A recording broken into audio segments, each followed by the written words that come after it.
Buenos días, muchas gracias por escuchar esta ponencia que hemos titulado La simbiosis entre las prácticas artísticas y otras prácticas afectivas para generar ecosistemas relacionales entre la fuera y la dentro de la comunidad y que presentamos al Congreso Nodos María Angulo Aguado y Javier Albarmansoa.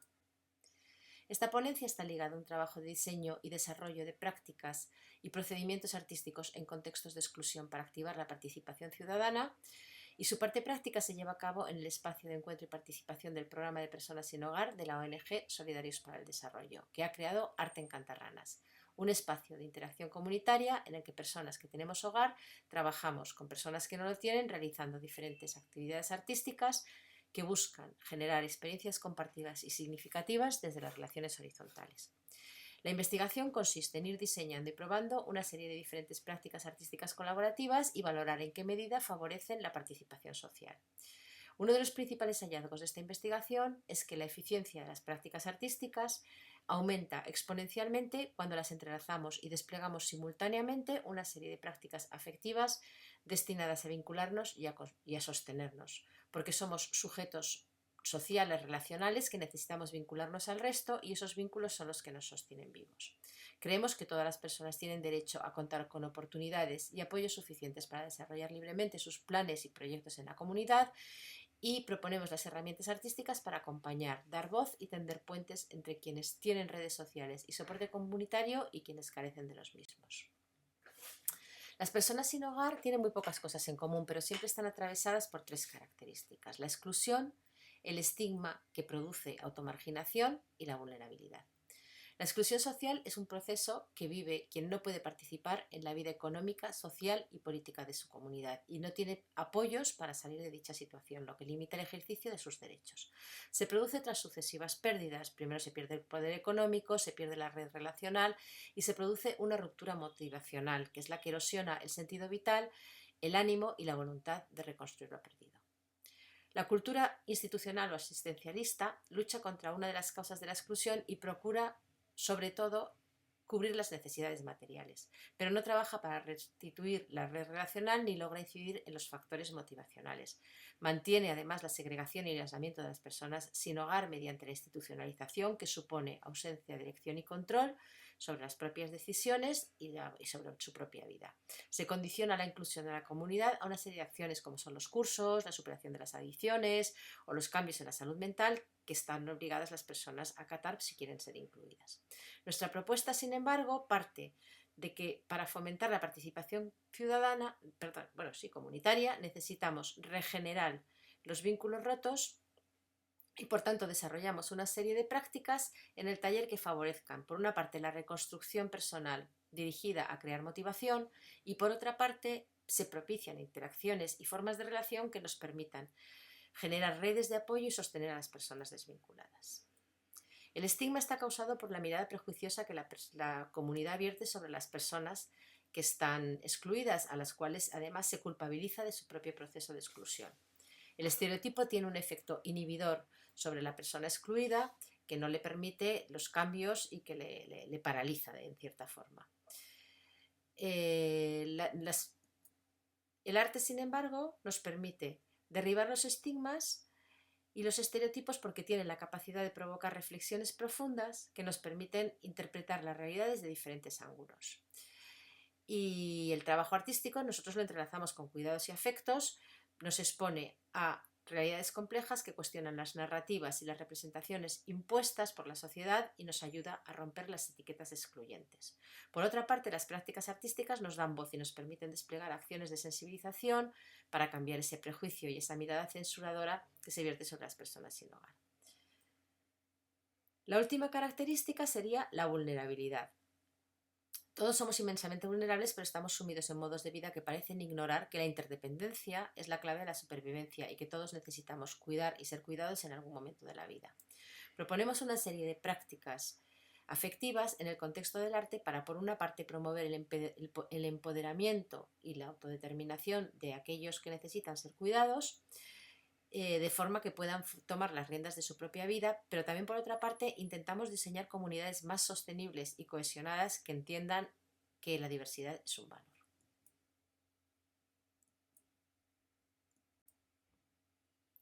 Os queremos mostrar 3 modelos simbióticos de trabajo que hemos diseñado con diferentes prácticas artísticas y cómo cuando los entrelazamos con las prácticas afectivas se consiguen resultados alentadores. El primero sería el trabajo en el taller, que se centra en la reconstrucción personal y en la generación de grupo. El segundo sería la mediación en museo, con el que es un trabajo con el que conseguimos horizontalizar las relaciones grupales. Y por último, el desarrollo de proyectos que nos dan voz y participación en la comunidad.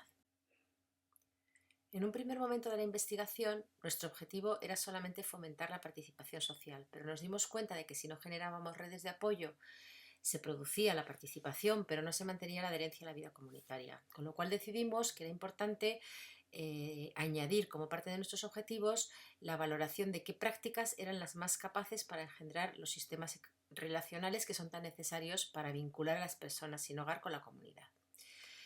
Las diferentes vías de trabajo responden a diferentes objetivos. En el taller perseguimos, por una parte, mejorar las capacidades individuales de quienes componen el grupo, desarrollando la autoconfianza, la autoestima y mejorando la capacidad de expresión y de producción artística.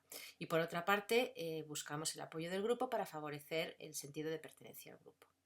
Las prácticas en el museo pretenden conectar a la persona que participa en el taller con los lugares y contenidos expositivos, porque como sucede con el resto de la comunidad, existe una cierta falta de entendimiento, desapego y desconfianza hacia el arte contemporáneo. Con lo cual buscábamos fomentar la confianza, la capacidad propia de comprensión, mediación y creación de los productos artísticos que es tan necesaria para abordar nuestro trabajo en el taller. Y por otra parte nos interesaba también tomar espacios públicos y ámbitos de la cultura que generalmente están vedados a las personas sin hogar.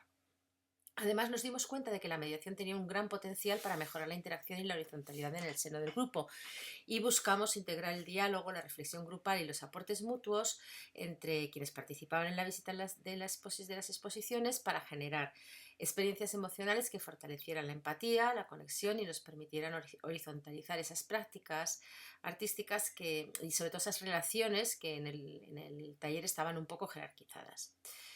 Los proyectos, los objetivos de los proyectos serían, en una primera fase, entender y concebir proyectos artísticos coherentes que concilien y den cabida a los intereses personales y grupales y encontrar y emplear las técnicas artísticas como lenguaje pues, para expresar y para poder subvertir la realidad también, ¿no? Y luego, por otra parte, el trabajo en equipo con el que desarrollamos fundamentalmente el respeto, la tolerancia y aprendemos a anteponer los intereses comunes sobre las aspiraciones y los objetivos particulares.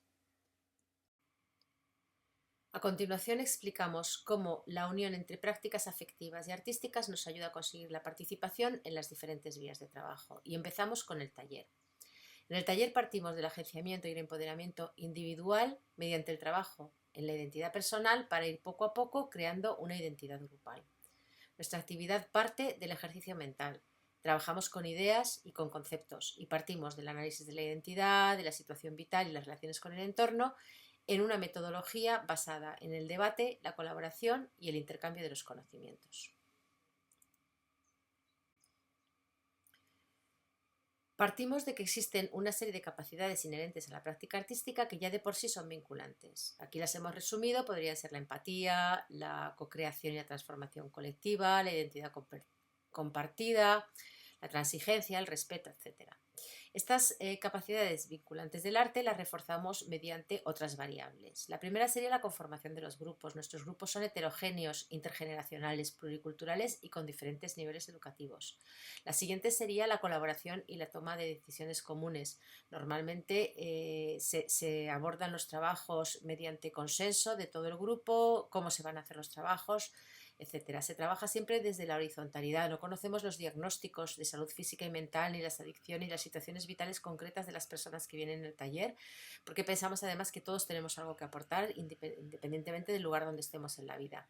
Y luego a esto le sumamos una serie de prácticas afectivas que he resumido en las siguientes. Serían la merienda, el bienestar físico que nos produce una tacita de café o una magdalena casera son sensaciones que muchas de las personas que componen el taller han perdido. En muchos casos suponen además el primer gancho motivacional para asistir al taller. Nos permiten el intercambio de experiencias, la escucha activa, nos abre a confidencias y es la primera forma de traspasar la desconfianza y disipar la soledad que caracteriza a las personas sin hogar. Otra práctica que utilizamos en el taller que es muy vinculante son las presentaciones. En el taller hay un continuo vaivén de gente nueva y las presentaciones nos permiten verbalizar, vernos de alguna forma desde fuera y verbalizamos tanto el pasado difícil como también nos podemos proyectar en el futuro. Y por último, el contacto físico, los besos, los abrazos. El contacto físico se rehuye constantemente con las personas sin hogar, que ven limitadas las oportunidades de contacto corporal y apoyo emocional porque no tienen normalmente una red familiar, amorosa o de amistades. Sin embargo, ese contacto de piel no solamente es una fuente de consuelo y de seguridad, sino que también es una necesidad biológica que tiene efectos muy profundos en el desarrollo y en el mantenimiento de la salud física y mental, y evidentemente es muy vinculante.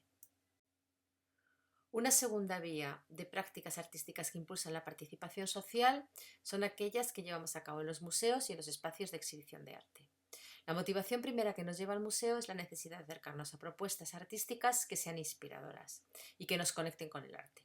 Buscamos, pues, una mediación eficaz y significativa que parta de los conocimientos y de los intereses del grupo, y se nos ocurre que una posibilidad es hacer a las personas que componen el taller responsables de esa mediación, y que sean ellas, especialmente las que están más excluidas, quienes guíen al resto del grupo en la interpretación de las obras.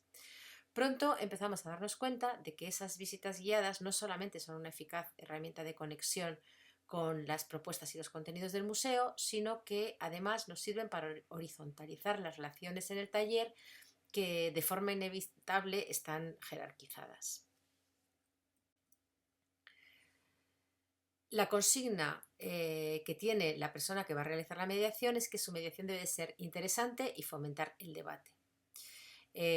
Normalmente se les propone a estas personas una serie de herramientas que faciliten esa mediación, y además pueden hacer, por ejemplo, una visita guiada por el equipo de mediación del museo, tienen acceso a internet y lo que tienen que conseguir es que surjan hallazgos, perspectivas y nuevas interpretaciones de la obra. El museo se convierte así en un campo de encuentros emocionales donde desarrollamos prácticas afectivas que se basan en sentimientos más reflexivos, en el descubrimiento y en el intercambio, un descubrimiento común, y aprendemos a apreciar las cualidades y las capacidades de quienes son menos activos en el intercambio de emociones y saberes. Bueno, hemos descrito cómo el taller conforma un grupo, cómo las prácticas en museos horizontalizan y mejoran la relación grupal. Así es que una vez que ya vamos teniendo ese grupo mínimamente estable, nos embarcamos en proyectos artísticos colaborativos, que serían la tercera vía de trabajo que os proponemos. Los proyectos impulsan la cohesión y nos dan voz, y habilitamos de esta forma la participación social que es tan necesaria para las personas sin hogar, cuyos relatos y manifestaciones son muy poco visibles para el resto de la ciudadanía.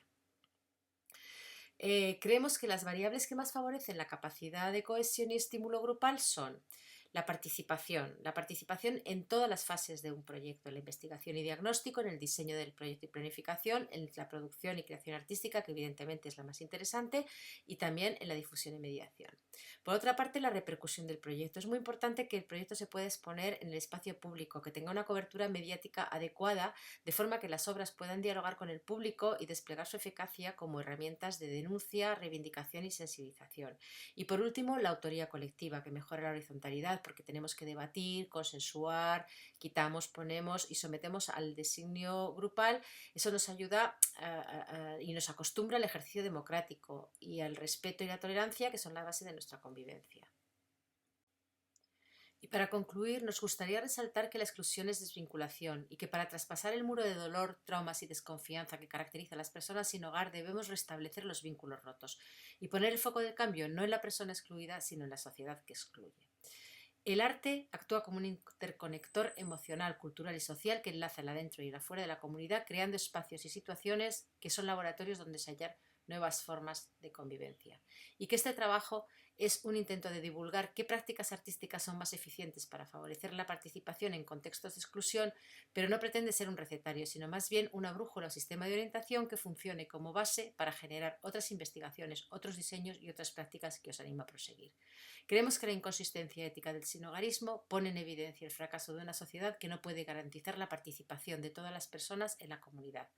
Y debemos, por tanto, repensar e impulsar la estructura de los sistemas de protección social desde la propia comunidad y convertir la práctica artística en una prioridad, porque, como explica Rudolf Arnhem, el arte es un instrumento indispensable para enfrentarse a las tareas que el vivir nos impone.